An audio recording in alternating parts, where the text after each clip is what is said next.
اعوذ باللہ من الشیطان الرجیم بسم اللہ الرحمن الرحیم۔ عزیز طلباء و طالبات، السلام علیکم ورحمۃ اللہ وبرکاتہ۔ ساتھی جماعت کے اردو کا درس شری رام چندر جی کے سوالات، جو درس سوال ہیں وہ ہم نے کل کیے۔ آج سوال نمبر 3 ہے اسی درس کا، اور ہمارا سوال ہے دیوالی پر ایک مختصر مضمون لکھیے۔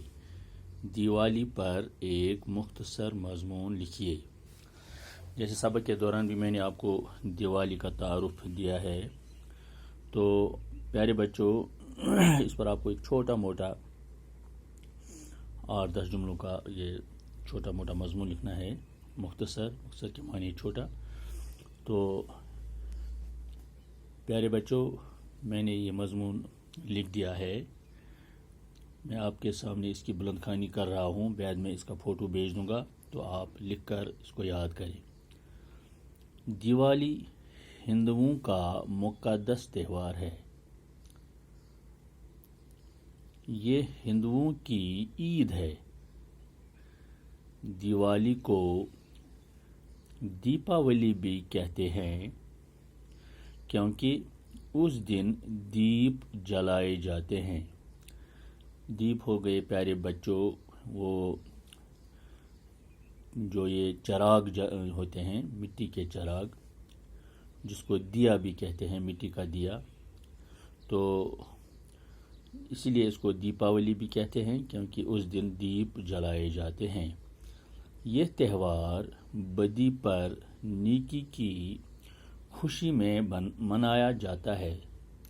بدی کیا تھی؟ بدی یہ تھی کہ راون نے سیتا کو بنواس سے اٹھا کر لنکا پہنچا دیا تھا۔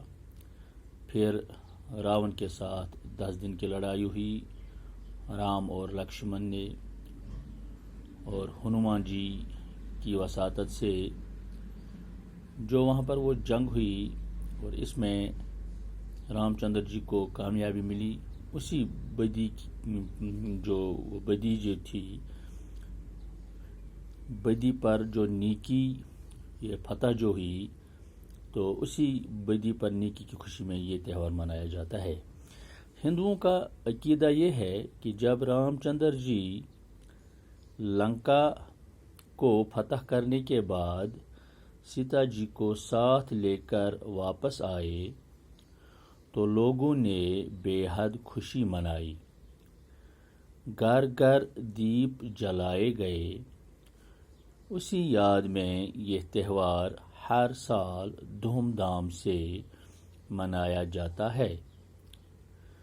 دیوالی کے روز لوگ نئے نئے کپڑے پہنتے ہیں اور مٹھائی آپس میں بانٹتے ہیں۔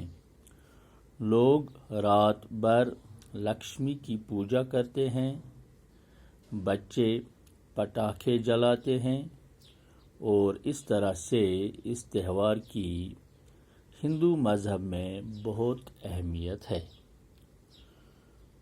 تو پیارے بچوں آپ کو انڈرسٹینڈ ہو گیا کہ دیوالی کس یاد میں منائی جاتی ہے، کیوں منائی جاتی ہے، کیوں اس کو یہ بدی پر فتح کے طور منایا جاتا ہے،